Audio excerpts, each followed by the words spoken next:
Bismillahi badana walhamdu li rabbina wassalam. Assalamualaikum warahmatullahi wabarakatuh. Hamdan wa syukran lillah. Salatan wassalaman ala rasulillah. La hawla wa la quwata illa billah. Amma ba'du. Hadirin, sahabat Badko Kota Semarang, rahimakumullah. Rasulullah Muhammad sallallahu alaihi wasallam pernah bersabda ketika selesai melaksanakan perang Badar. Raja'na min jihadil asghar ila jihadil akbar.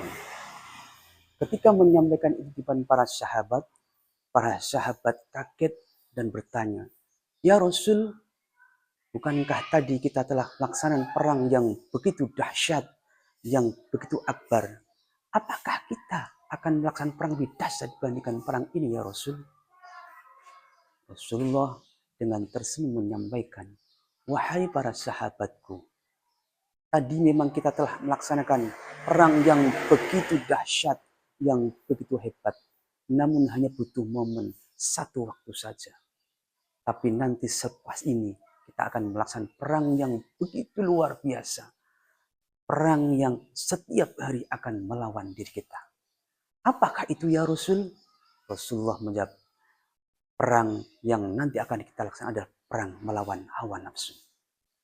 Manusia memang makhluk yang sempurna, diberi akal, diberi hati, dan diberi hawa nafsu.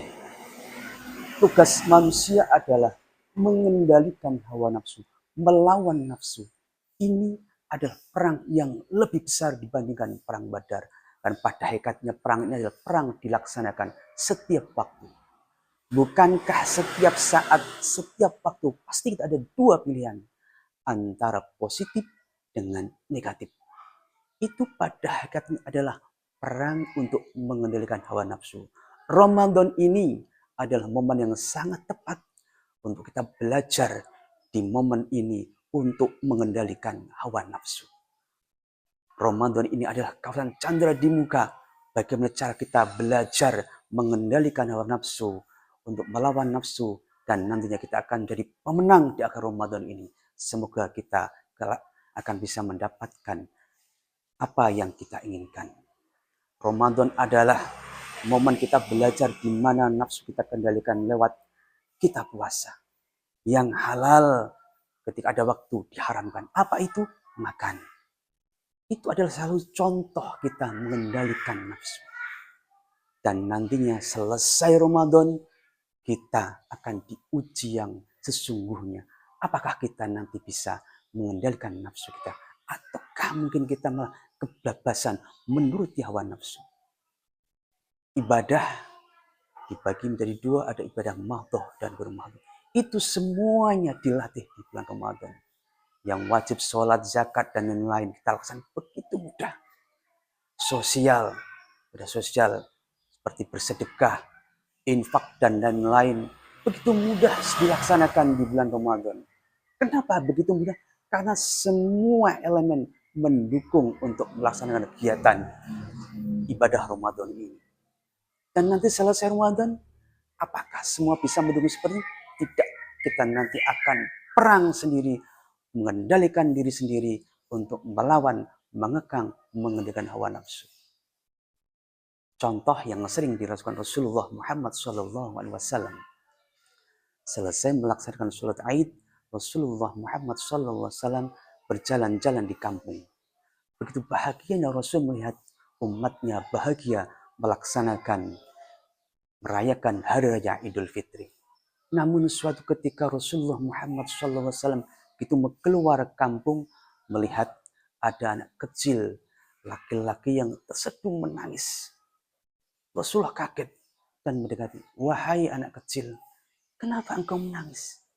Kenapa engkau tidak bermain dengan teman-temanmu yang bahagia di sana, memakai baju baru, makan makanan yang enak?" Dengan polos anak ini tidak tahu bahwa yang bertanya Rasulullah. Anak ini menyampaikan, "Wahai Rasul, bagaimana aku bisa bahagia? ayahku telah meninggal di medan laga bersama Rasul tercinta. Lalu ibumu di mana? Ibuku setelah peninggalan ayahku lalu kabur dengan suami yang baru. Dan saya ditinggal seperti ini. Sehingga ketika hari Idul Fitri saya melihat teman-teman sahabatnya, saya teringat dengan ayah saya. Maka saya menangis terseduh-seduh di sini. Seketika Rasulullah Muhammad SAW mendekap anak tersebut dan berkata, "Wahai anak kecil, maukah engkau kuangkat sebagai anakku? Aisyah sebagai ibumu, Fatimah sebagai saudara perempuan." Seketika anak kecil tadi tahu bahwa yang mendekap adalah Rasulullah Muhammad SAW. Dengan riang gembira, lalu meluk dengan erat-erat.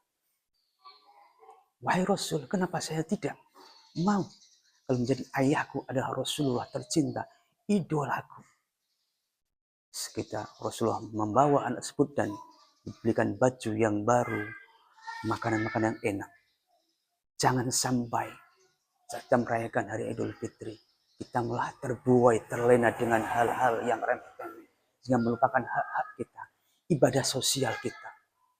Inilah yang nanti yang akan melawan, yang harus kita lawan untuk diri kita, agar kita bisa meraih kemenangan, menjadi manusia yang fitrah, manusia sosial, makhluk insan kamil, yang bukan hanya mementingkan diri sendiri, tapi juga mengingat bahwa di sekitar kita ada saudara-saudara kita yang memang Allah titipkan pada diri kita untuk selalu kita santuni, kita tolong, agar kita menjadi manusia yang benar-benar insan kamil, manusia yang sempurna.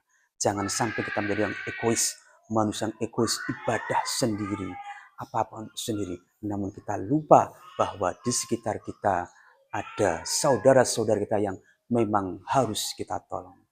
Ramadan ini adalah momen yang pas agar kita belajar ibadah sosial juga, sama ibadah mahdoh, agar jangan sampai kita lupa dengan saudara kita. Selepas Ramadan, ibadah sosial kita harus kita tingkatkan. Ibadah sosial kita tingkatkan. Jangan sampai kita hanya fokus dengan ibadah mahdoh. Dan kita sebagai orang tua juga harus berani mendidik putra-putri kita. Yuk kita ajarkan ibadah mahdoh, kita ajak ke masjid, kita ajak untuk latihan berinfak. Dan kita juga sebagai guru, sebagai ustadz ustadzah, jangan lupa niat kita. Niat sebagai ustadzah menyampaikan ilmu pada saudara-saudara, kepada anak-anak kecil, pada anak kita, agar kelak ilmu yang kita sampaikan menjadi amal jariah kelak yang akan datang. Kurang lebihnya mohon maaf. Allahul muwaffiq ila kulli thoriq. Assalamualaikum warahmatullahi wabarakatuh. لربنا والصلاة والسلام للنبي حبيبنا